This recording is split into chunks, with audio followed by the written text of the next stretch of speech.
Je crois qu'un des éléments clés de la réussite de la transition écologique et énergétique, c'est que les territoires aient envie de s'engager, d'une part, qu'on puisse mettre en valeur ce qu'ils ont fait, ces territoires, et qu'il y ait un dialogue et une articulation très opérationnelle entre ce qui se passe au ministère, ce qui se passe dans les filières, et ce qui se passe dans les territoires. Moi, je voudrais d'abord vous féliciter de vos engagements, de votre engagement les uns et les autres. Je vais regarder tous les souhaits législatifs et réglementaires que vous souhaitez pour que ça soit intégré le plus possible. Je ne sais pas si on pourra tout prendre, mais ça on regardera le plus possible dans la loi de transition énergétique, dont j'ai accéléré avec les services du ministère la rédaction, et elle est fixée pour un passage en Conseil des ministres début juillet, ce qui veut dire qu'il faut aller très vite. Les vice-présidents, présidents de région, responsables des régions qui sont là aussi, je vais les associer très étroitement parce que c'est eux qui ont la compétence économique et puis qui, sur le terrain, pourront relayer un certain nombre de choses avant même que la loi soit votée. Ensuite, on aura à régler le problème du financement de la transition énergétique. Il y aura du financement de la transition énergétique, ne serait-ce que dans la mobilisation intelligente des fonds qui existent. Donc, je ne vais pas aller demander des engagements budgétaires, je ne les aurais pas vu le contexte. Mais je suis convaincue qu'avec des effets leviers intelligents, c'est-à-dire la fiscalité affectée qui existe, un certain nombre d'autres idées dont je ne peux pas vous parler maintenant parce que c'est en arbitrage interministériel, on peut faire levier sur les fonds de la Caisse des dépôts qui existent, qui ne demandent que ça, et bien sûr sur les crédits bancaires qui auront des garanties, à la fois les garanties régionales et les garanties de la Caisse des dépôts. Donc je suis en train de monter une ingénierie financière pour que, au moment même de la loi, il y ait le dispositif financier qui permette d'avancer. Moi j'ai une visibilité de ce qu'on peut faire et en même temps je sais qu'il y a sûrement une possibilité d'avancer plus vite et le repérage de l'ensemble des filières, pour moi c'est nouveau. Et je trouve ça extraordinaire, je trouve ça formidable, que vous soyez organisés, que vous soyez fédérés, que vous soyez à l'offensive, que vous soyez passionnés, que vous soyez engagés.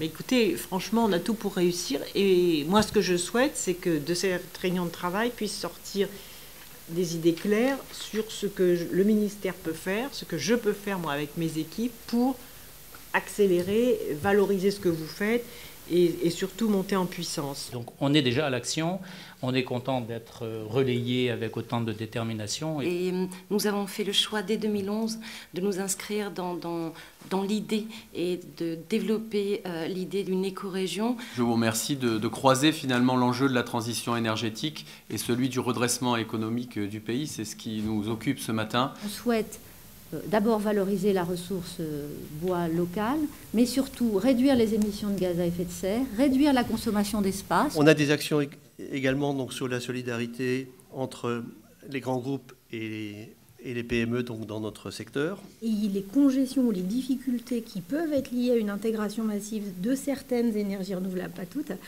peuvent être levées, en particulier par le stockage. On sent bien qu'il y a une cohérence et un travail extraordinaire qui a déjà été accompli avec des feuilles de route, dont le ministre du redressement collectif a la responsabilité.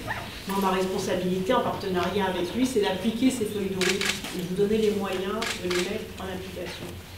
Avec deux priorités, donc faire en sorte que la loi, et ça c'est une opportunité formidable, c'est une chance formidable d'avoir ce chantier législatif, intègre bien toutes les problématiques que vous avez évoquées, toutes les simplifications, toutes les données réglementaires et les normes législatives. Alors vous avez vu que action-réaction, vous avez eu le projet d'arrêté, sitôt dit, aussitôt fait. Donc faites-moi un retour, parce que le jour où si le Conseil d'État annule l'arrêté, il faut qu'on soit prêt. Et donc, si vous me faites un retour, le jour où il annule l'arrêté sur le rachat, sur le prix de l'énergie, je reprendrai immédiatement l'arrêté et la consultation aura déjà eu lieu en amont. Pas mal, non? Pas mal. Pas mal. Hein. Et voilà, c'est comme ça que je vous propose de travailler. Action-réaction. Et donc, ce qui me paraît important, c'est que nous puissions mettre en place, donc, comme je l'ai dit tout à l'heure, un atelier de relecture du texte. Bon, maintenant, il faut ajuster en fonction de vos différentes attentes. Et donc, ça permettrait aussi d'avoir un travail un peu interfilière. Et on peut faire en sorte que nos directions déconcentrées et décentralisées ne soient pas uniquement des structures administratives qui contrôlent les normes, mais des structures administratives qui encouragent et qui accompagnent les projets. Vous voyez, il y a aussi une mutation formidable de l'administration par rapport à ces nouvelles dynamiques de territoire. Voilà tout simplement ce que je voulais vous dire de façon très opérationnelle, en vous remerciant de votre engagement, en vous disant aussi qu'il y a la conférence environnementale, donc début octobre, que je souhaiterais avoir des propositions. Il y aura bien sûr toutes les grandes ONG, mais que les filières liées à la transition énergétique et écologique soient présentes de façon visuelle. Il faudra que l'ADEME travaille, qu'il s'est organisé des événements, qu'on puisse savoir où ça se trouve pour qu'on ait de la visibilité. Ce sera la 3e année de la conférence environnementale, et que pour cette 3e année-là, eh bien, il y ait de la visibilité sur le travail opérationnel, les actions, les innovations qui se font jour et qui vont s'intégrer dans cette dynamique législative.